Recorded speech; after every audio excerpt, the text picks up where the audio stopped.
Welcome to my channel biomolecules MCQ series के 6th और last video का first question है question number 91। Which of the following statement is incorrect? इनमें से कौन सा स्टेटमेंट गलत है? Option A, anabolic pathways are those in which complex molecules are formed from simpler ones. वो पाथवे जिसमें सिंपल मॉलिक्यूल से कॉम्प्लेक्स मॉलिक्यूल्स फॉर्म होता है उसे एनाबोलिक पाथवे कहा जाता है। ये स्टेटमेंट सही है। Option B, catabolic pathways lead to a simpler structure from a complex structure. Catabolic pathway में कॉम्प्लेक्स स्ट्रक्चर से सिंपल स्ट्रक्चर फॉर्म होता है। ये स्टेटमेंट भी सही है। Option C, catabolic pathway lead to the release of energy. Catabolic pathway में energy release होता है। ये स्टेटमेंट भी सही है। Option D, metabolic pathway includes only anabolism. ये स्टेटमेंट गलत है। मेटाबॉलिक पाथवे में एनाबोलिज्म और कैटाबोलिज्म दोनों इंक्लूडेड रहता है। क्योंकि ऑप्शन डी का स्टेटमेंट गलत है इसलिए आंसर होगा option D. Question number 92। Which of the following is an anabolic pathway? इनमें से कौन एक एनाबोलिक पाथवे है? Option A, photosynthesis. Option B, protein synthesis. Option C, both option A and option B. Option D, respiration. Photosynthesis में carbon dioxide और water की help से और सनलाइट के प्रेजेंस में ग्लूकोज मॉलिक्यूल फॉर्म होता है। और प्रोटीन सिंथेसिस में अमीनो एसिड से प्रोटीन का फॉर्मेशन होता है। यानी फोटोसिंथेसिस और प्रोटीन सिंथेसिस इन दोनों ही प्रोसेस में सिंपल मॉलिक्यूल से कॉम्प्लेक्स मॉलिक्यूल का फॉर्मेशन होता है और इन दोनों प्रोसेस में एनर्जी की ज़रूरत होती है। इसलिए आंसर होगा option C, both option A and option B are anabolic pathway. Respiration एक कैटाबोलिक पाथवे है जो कि रेस्पिरेशन में कॉम्प्लेक्स मॉलिक्यूल जैसे ग्लूकोज का सिंपल मॉलिक्यूल में ब्रेकडाउन होता है और एनर्जी रिलीज होता है। Question number 93। The fastest acting enzyme is option A, RuBisCO. Option B, lipase. Option C, carbonic anhydrase. Option D, peptidase. का आंसर है ऑप्शन सी, कार्बोनिक एनहाइड्रेज एक फास्टेस्ट एक्टिंग एंजाइम है। Question number 94। Which of the following statement is incorrect? इनमें से कौन सा statement गलत है? Option A, most enzymes are proteins but some are lipids. Most enzymes proteins होते हैं लेकिन कोई भी एंजाइम लिपिड नहीं होता है। यानी ऑप्शन ए का स्टेटमेंट गलत है इसलिए आंसर होगा option A. Option B, enzymes get damage at high temperature but in certain organism they are effective even at temperature 80 to 90 degree Celsius. Enzymes high temperature पर डैमेज हो जाता है लेकिन कुछ ऑर्गेनिज्म में एंजाइम्स 80 से 90 डिग्री सेल्सियस पर भी इफेक्टिव रहता है। ये स्टेटमेंट सही है। Option C, substrate binds with enzymes at its active site. Substrate enzymes के एक्टिव साइट पर बाइंड होता है। ये स्टेटमेंट सही है। Option D, malonate is a competitive inhibitor of succinic dehydrogenase. Malonate succinic dehydrogenase का कॉम्पिटिटिव इनहिबिटर है। ये स्टेटमेंट भी सही है। Question number 95। Role of enzyme in reaction is to. एक रिएक्शन में एंजाइम का रोल क्या होता है? Option A, increase activation energy. Option B, decrease activation energy. Option C, increase entropy. Option D, none of these. का answer है option B. एक reaction में एंजाइम केमिकल रिएक्शन को स्पीड करने के लिए एक्टिवेशन एनर्जी को कम कर देता है। Question number 96। A non proteinaceous enzyme is. इनमें से नॉन प्रोटीनेशियस एंजाइम कौन सा है? Option A, ligase. Option B, ribozyme. Option C, lysozyme. Option D, deoxyribonuclease. इसका आंसर है ऑप्शन बी। राइबोजाइम एक नॉन प्रोटीनेशियस एंजाइम है क्योंकि ये प्रोटीन नहीं बल्कि आरएनए का बना होता है। Question number 97।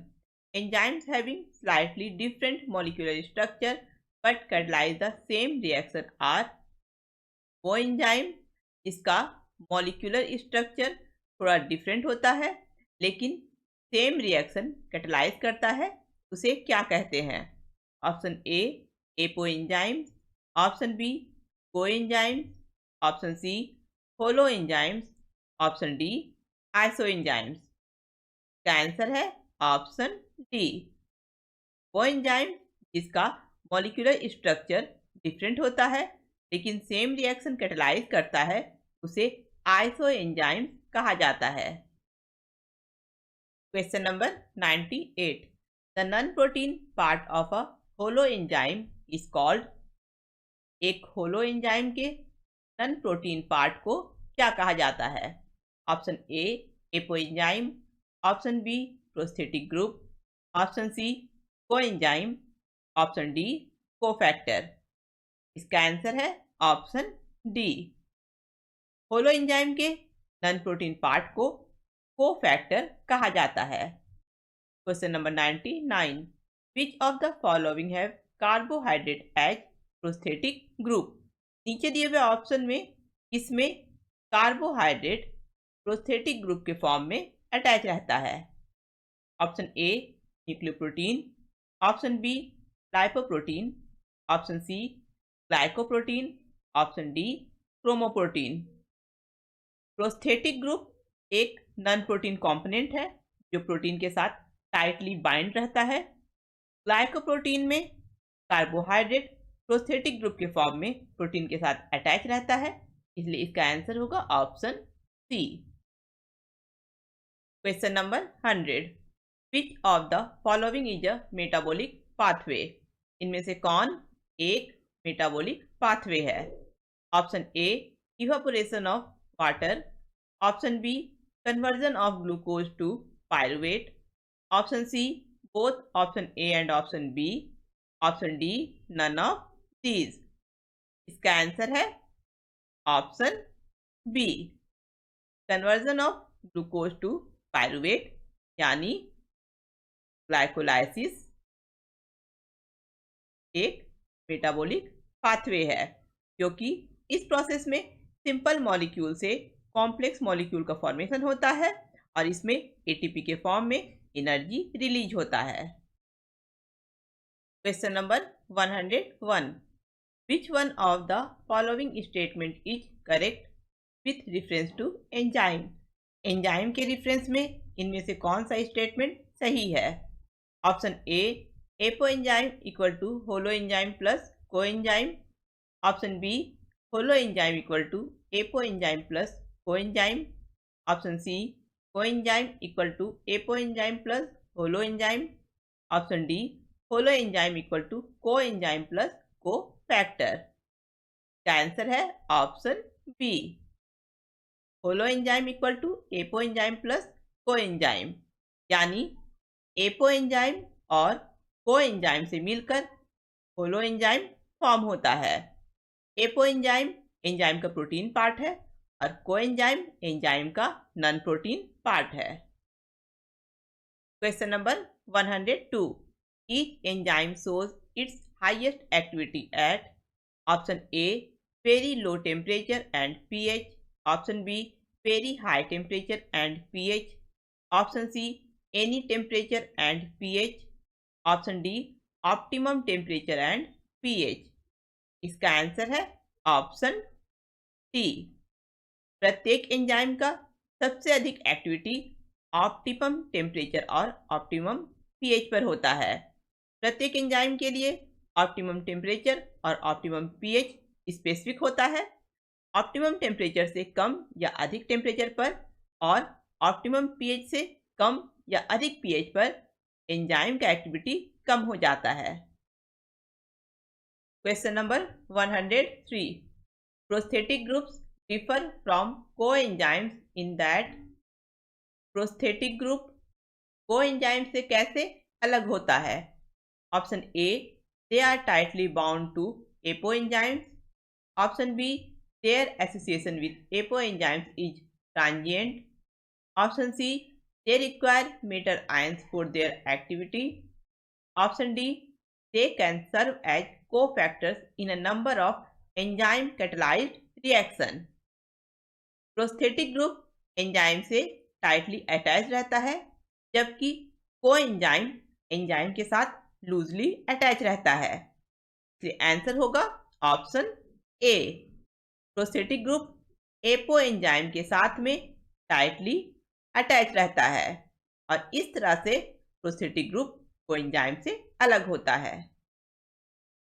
Question number 104, which of the following statement is incorrect? इनमें से कौन सा स्टेटमेंट गलत है? Option A, when the inhibitor closely resembles the substrate in its molecular structure and inhibit the activity of enzyme, it is known as competitive inhibitor. अगर एक inhibitor का structure substrate के मॉलिक्यूलर स्ट्रक्चर के similar होता है और वो enzyme के एक्टिविटी को इनहिबिट करता है तो उसे कॉम्पिटिटिव इनहिबिटर कहा जाता है। ये स्टेटमेंट सही है। Option B, the presence of competitive inhibitor decreases the Km of the enzyme for the substrate. ये स्टेटमेंट गलत है। कॉम्पिटिटिव इनहिबिटर के प्रेजेंस में सबस्ट्रेट के लिए एंजाइम का केम यानी माइकेलिस कांस्टेंट इंक्रीज हो जाता है, क्योंकि इनहिबिटर को ओवरकम करने के लिए अधिक सबस्ट्रेट कंसंट्रेशन की जरूरत होती है, जिसके कारण माइकेलिस कांस्टेंट बढ़ जाता है। क्योंकि ऑप्शन बी का स्टेटमेंट गलत है, इसलिए आंसर होगा option B. Option C, competitive inhibition is seen when a substrate and the inhibitor compete for the active site on the enzyme। जब एक सबस्ट्रेट और एक इनहिबिटर एंजाइम के सेम एक्टिव साइट के लिए compete करता है तो कॉम्पिटिटिव इनहिबिशन दिखाई देता है। ये स्टेटमेंट सही है। Option D, the competitive inhibitor does not affect the rate of breakdown of the enzyme substrate complex. Competitive inhibitor enzyme substrate complex के ब्रेकडाउन के रेट को अफेक्ट नहीं करता है। ये स्टेटमेंट भी सही है। Question number 105, which of the following statements are incorrect? इनमें से कौन सा स्टेटमेंट गलत है? Option A, each enzyme shows its highest activity at optimum temperature. Optimum temperature पर प्रत्येक एंजाइम का एक्टिविटी सबसे अधिक होता है। ये स्टेटमेंट सही है। Option B, each enzyme shows its highest activity at high pH. ये स्टेटमेंट गलत है।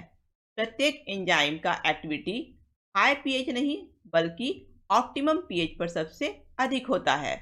क्योंकि ऑप्शन बी का स्टेटमेंट गलत है, इसलिए आंसर होगा option B. Option C, low temperature preserve the enzyme in a temporary inactive state. Low temperature पर एंजाइम इनएक्टिव स्टेट में प्रिजर्व हो जाता है, यानी लो टेम्परेचर पर एंजाइम का स्ट्रक्चर चेंज नहीं होता है लेकिन उसका एक्टिविटी रुक जाता है। ये स्टेटमेंट सही है। Option D, high temperature destroys enzymatic activity because proteins are denatured by heat. High temperature पर एंजाइम का एक्टिविटी डिस्ट्रॉय हो जाता है क्योंकि हाई टेम्परेचर पर हीट के द्वारा प्रोटीन डीनेचर्ड हो जाता है। ये स्टेटमेंट भी सही है। Question number 106, which of the following statements are incorrect? इनमें से कौन सा स्टेटमेंट गलत है? Option A, cofactors are non protein components essential for the catalytic activity of many enzymes. Cofactors non protein component है और ये बहुत से एंजाइम के कैटालिटिक एक्टिविटी के लिए जरूरी होता है। ये स्टेटमेंट सही है। Option B, prosthetic groups are a specific type of cofactor that bind tightly. Prosthetic group एक स्पेसिफिक टाइप का कोफैक्टर होता है जो प्रोटीन के साथ टाइटली बाइंड होता है। ये स्टेटमेंट भी सही है। Option C, coenzymes are a type of cofactor that are bind loosely to an enzyme. Coenzymes एक टाइप का कोफैक्टर है जो एंजाइम के साथ लूजली बाइंड रहता है। ये स्टेटमेंट भी सही है। Option D, both prosthetic group and coenzymes are inorganic compounds. Prosthetic group और कोएंजाइम दोनों ही इनऑर्गेनिक कंपाउंड्स हैं। ये स्टेटमेंट गलत है। प्रोस्थेटिक ग्रुप ऑर्गेनिक या इनऑर्गेनिक दोनों हो सकते हैं, लेकिन कोएंजाइम ऑर्गेनिक मॉलिक्यूल्स होते हैं। क्योंकि ऑप्शन डी का स्टेटमेंट गलत है, इसलिए आंसर होगा option D. Question number 107, malonate inhibits the growth of pathogenic bacteria by inhibiting the activity of. किसके एक्टिविटी को इनहिबिट करके मेलोनेट पैथोजेनिक बैक्टीरिया के ग्रोथ को इनहिबिट करता है? Option A, lipase, option B, ligase, option C, succinic dehydrogenase, option D, all of these. इसका answer है option C, succinic dehydrogenase के एक्टिविटी को इनहिबिट करके मेलोनेट पैथोजेनिक बैक्टीरिया की ग्रोथ को इनहिबिट करता है। सुसिनिक डिहाइड्रोजिनेज क्रेब्स साइकिल का एक मेन एंजाइम है। मेलोनेट का स्ट्रक्चर सुसिनेट के स्ट्रक्चर के सिमिलर होता है, इसलिए मेलोनेट एंजाइम के सेम एक्टिव साइट पर बाइंड हो जाता है। इसके कारण ये सुसिनिक डिहाइड्रोजिनेज के एक्टिविटी को रोक देता है। इसके कारण सुसिनेट से फ्यूमेरेट का कन्वर्जन रुक जाता है। क्रेब्स साइकिल और इलेक्ट्रॉन ट्रांसपोर्ट चेन डिसरप्ट हो जाता है और एटीपी प्रोड्यूस नहीं होता है। इसके कारण बैक्टीरिया का ग्रोथ रुक जाता है। नेक्स्ट वीडियो से हम लोग एक नए चैप्टर के मल्टीपल चॉइस क्वेश्चन को स्टार्ट करेंगे। अगर आप लोगों को वीडियो पसंद आया है, इसे लाइक करें, अपने फ्रेंड के साथ इस वीडियो को शेयर करें और मेरे चैनल को सब्सक्राइब करें।